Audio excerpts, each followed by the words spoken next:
personne n'est dupe. Votre seul but aujourd'hui, c'est de gagner du temps d'antenne pour m'empêcher de dire le message que j'ai à dire. Notez, Madame de Malherbe, que j'ai devant moi quelqu'un qui appartient à une chaîne qui a tenu des propos mensongers sur moi. Et je pourrais vous renvoyer la balle.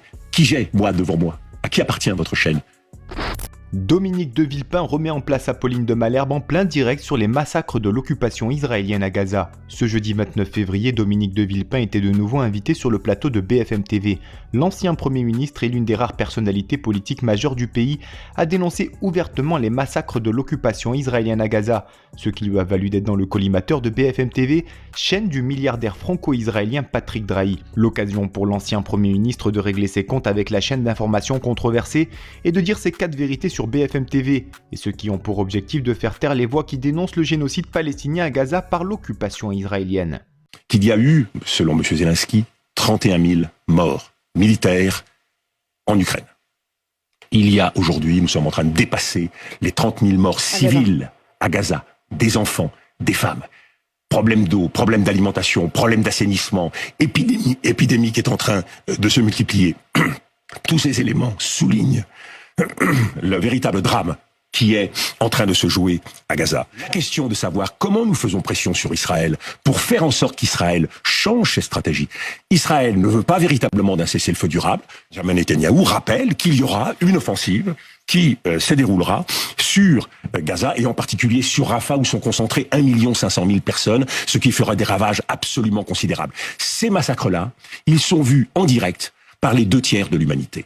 Nous ne pouvons pas ne pas prendre en compte cette vision parce qu'elle pèse aussi sur la vision qu'ils ont de ce que nous sommes, de ce que nous faisons nous-mêmes en Europe. Donc quand nous insistons sur le caractère tragique de ce qui se passe en Ukraine, ce que je partage, quand nous dénonçons l'attitude de Vladimir Poutine, eh bien, nous donnons le sentiment de nous intéresser à nos propres affaires, à notre Europe, alors que nous ne bougeons pas quand il s'agit de la question soudanaise, quand il s'agit de la question du Congo, ou dans l'Est du Congo, là aussi, de véritables drames se jouent. Nous devons traiter les problèmes du monde en conscience. Et nous devons être les acteurs là-dessus. Et nous devons être leaders, pas les acteurs. Dominique de Villepin, je voudrais savoir aussi qui parle et qui j'ai devant moi.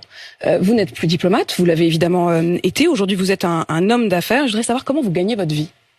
Écoutez, de façon extrêmement simple, je suis conseiller en matière internationale. Notez, Madame de Malherbe, que j'ai devant moi quelqu'un qui appartient à une chaîne qui a tenu des propos mensongers sur moi. Alors allez-y, profitons-en pour faire tomber quelques mensonges que ce soit. Ces propos mensongers, vous vous êtes excusé vis-à-vis des téléspectateurs, vous vous êtes pas excusé vis-à-vis de moi.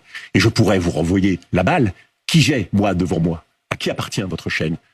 Est-ce qu'elle subit des pressions? Est-ce qu'il y a des directives sur le plan politique, Vous voulez dire diplomatique? Que ceux qui nous payent ont une influence sur ce que l'on dit? En général, on peut le supposer, oui. Alors qui vous paye?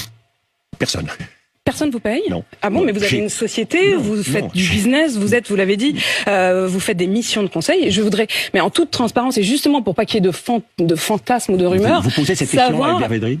Je n'ai pas eu Hubert Védrine récemment devant moi. Mais qui sont vos clients, qui sont vos patrons? J'ai juste besoin de savoir ça, c'est tout. Mais j'ai une société qui a des activités. Par définition, quand vous avez des activités de conseil, vous ne donnez pas les noms des personnes. Mais je peux vous dire que je serai totalement prêt à le faire dans un cadre confidentiel, tout simplement parce que ça ne se fait pas et que les accords qui sont passés dans ces cas-là... Alors en réalité, normalement, les sociétés sont censées... Aucune puissance. Et vous le savez, il y a eu un journal... Qui est derrière...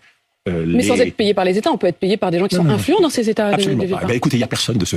Comme c'est que je veux simplement savoir moi-même si je fais partie en quelque sorte de votre business plan. C'est-à-dire, est-ce que le fait de parler à ce micro, est-ce que le fait d'influencer aussi les opinions dans un sens, dans un autre, avec aussi l'autorité qui est la vôtre, fait partie des conseils que vous Je rendez? redirai ce que j'ai dit pour la énième fois.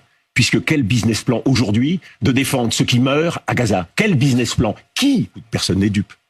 Votre seul but aujourd'hui, c'est de gagner du temps d'antenne pour m'empêcher de dire le message que j'ai à dire. Moi, je pourrais vous dire, est-ce que le message que je porte... Comment vous pouvez dire une chose pareille? Je vous ai toujours invité régulièrement. Il y a cet article qui est sorti ce week-end. Il y a 3 jours dans le journal Le Monde. 2 articles qui comportent toujours... Qui s'intéressent à vos affaires et qui posent beaucoup de questions sur l'argent et qui demandent d'où vient votre argent. Je vous pose la même question qu'eux. Ils ont enquêté pendant 2 mois et ils n'ont rien trouvé. Et vous, pensez-vous que les journalistes de BFM TV reçoivent des consignes de l'occupation israélienne afin de faire taire les voix qui dénoncent le génocide palestinien à Gaza? Donnez-nous votre avis en commentaire. En attendant, rejoignez-nous, soutenez l'information Break News.